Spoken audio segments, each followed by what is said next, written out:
अस्सलाम वालेकुम to all. तो अभी क्वेश्चन नंबर 2 स्टार्ट करते हैं जल्दी से। 1A एक्सरसाइज है और D1 बुक है आपकी। अच्छा, यहाँ लिखा find the prime factorisation of each of the following number leaving your answer in index notation. आगे देखते हैं। तो यहाँ इसका फर्स्ट पार्ट है 72 और यहाँ हम लिख लेंगे 72 और इसको सॉल्व करने की कोशिश करेंगे स्मॉलेस्ट पॉसिबल नंबर से।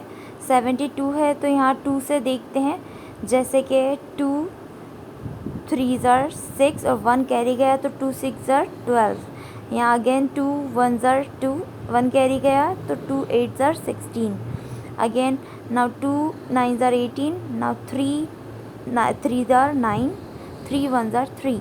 तो ये जो है प्राइम फैक्टराइजेशन है, क्योंकि यहाँ पे जो भी फैक्टर आए हैं 2 2 2 3 3 ये सारा प्राइम नंबर होते हैं। इसी को हम प्राइम फैक्टराइजेशन कहते हैं और इनको इंडेक्स नोटेशन में लिखना है। उसका मतलब ये है कि जितने टाइम नंबर रिपीट हुआ है उतने ही टाइम नंबर को पावर में लिख देंगे। जैसे कि मैं आपको लिख के बताती हूँ। यहाँ पर 72 के जो फैक्टर हैं इक्वल्स टू 2, फिर अगेन 2, तो 3 टाइम्स 2 हो गए, 2 टाइम 3 हैं।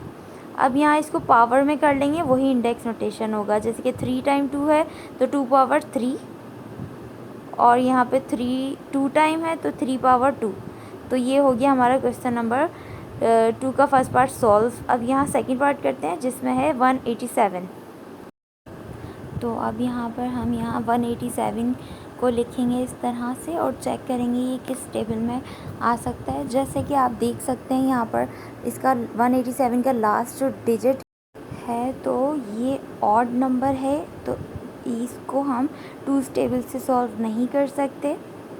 आगे अगर 3's टेबल में देखें तो 3 से भी नहीं हो रहा, क्योंकि 3 आगे बढ़ते हैं तो 4th टेबल में भी नहीं आ रहा, ना ही ये 5 में आता। जैसे कि अगर आप चेक भी कर सकते हैं, अगर 5 नहीं तो 6 7 टेबल में भी देख सकते हैं। तो 7 के टेबल में 18 तो नहीं आता।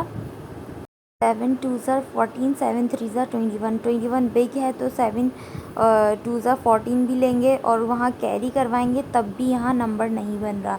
तो इसी तरह चेक करते करते मैंने देखा 10s में भी नहीं आ रहा, 11 में हो सकता है यहाँ पर आ जाए। तो हम 11 में चेक कर सकते हैं, जैसे कि जी, तो ये 11 से हो रहा है और इसकी ट्रिक भी बताऊंगी 11 से डिविजिबिलिटी रूल क्या होता है।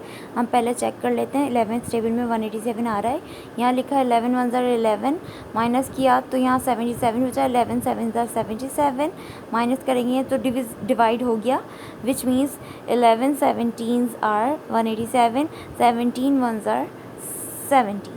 तो यहाँ हमारे पास फैक्टर आ गए जो कि प्राइम नंबर्स ही हैं। तो यहाँ लिखते हैं 187 इक्वल टू 11 मल्टीप्लाई 17, ये फैक्टर है और इसकी नोटेशन बन नहीं सकती। तो आए अब मैं आगे चलते हैं, सी पार्ट करते हैं इसका। जैसे कि इसका ए का आंसर आ गया था, ये बी का आंसर है और अब हम करेंगे सी पार्ट इसका। लेकिन उससे पहले मैं आपको एक ट्रिक और समझा दूं कि कोई भी नंबर डिविजिबल, बिग नंबर है, डिविजिबल कैसे हो जाएगा, अचानक हम कैसे सॉल्व कर सकते हैं। जैसे कि 187 लिखा और मैंने देखा फर्स्ट और लास्ट डिजिट को प्लस करवाया है और मिडिल वाला नंबर बन रहा है, तो ये 11 के टेबल में आता है। तो यही इसका रूल है। चलें आइए यहाँ सी पार्ट करते हैं। यहाँ है 336, इसको भी हमने यहाँ पर लिख लेना है सेम। जैसे कि यहाँ पर इंडेक्स बनाकर 336 लिखा और ये 2 से डिवाइड करते हैं। 2 1 ज़र 2, 2 6 ज़र 12, अगेन कैरी दे दिया 2 8 ज़र 16। अब अगेन 2 8 ज़र 16, 2 4 ज़र 8, अब अगेन 2 4 ज़र 8, 2 2 ज़र 4, 2 2 ज़र 4, 2 1 ज़र 2। अब ये 2 टेबल से नहीं हो रहा, हम 3 टेबल से करेंगे। 3 7 ज़र 21, 7 1 ज़र 7। अब यहाँ इसके जो फैक्टर आए हैं इस साइड में इनको लिख लेंगे। जैसे कि 336 इक्वल्स टू ये देखें कितनी बार 2 आया है, मैंने काउंट किया। यहाँ लिखते हैं 4 टाइम 2 और 3 1 टाइम, 7 1 टाइम।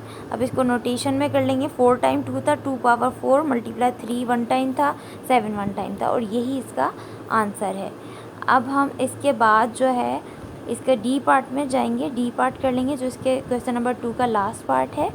यहाँ लिखते हैं डी जो कि है 630, इसको भी यहाँ लिख लेंगे इस तरह 630।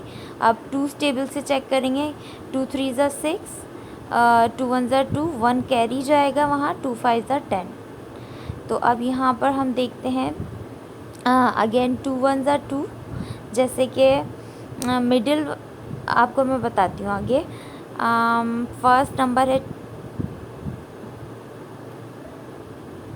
3, तो 3 1 ज़ा 3 कर दिया। और इसी तरह 1 3 के टेबल में नहीं आता तो 1 को मैंने 5 के पास बोरो ले लिया और 1 की जगह 0 बचा, और 5 के पास 1 है तो ये 3 5 ज़ा 15 हो गया। अगेन सॉल्व करेंगे 3 से, 3 3 ज़ा 9, 1 कैरी गया, 3 5 ज़ा 15 हो जाएगा। अगेन अब ये 3 टेबल में तो नहीं आ रहा है, लेकिन हम चेक करेंगे स्मॉलेस्ट टेबल जो कि 5 है, 5 7 ज़ा 37, 7 1 ज़ा 7। अब ये जो फैक्टर्स आए सारे, इन फैक्टर्स को हमने यानी कि यहाँ लिख लेना है। 630 equals to 1 time 2, 2 time 3, 1 time 5 और 1 टाइम 7। इसकी नोटेशन कर लेंगे। 1 टाइम 2 था, 3 2 टाइम था तो 2 पावर लगा दी, 5 1 टाइम, 7 1 टाइम, और यही इसका आंसर है। तो आई होप आप सबको समझ आया होगा, जो कि बहुत इजी सॉल्यूशन था। अब हम नेक्स्ट वीडियो में हम क्वेश्चन नंबर 3 का करेंगे इंशाल्लाह। अल्लाह हाफ़िज़।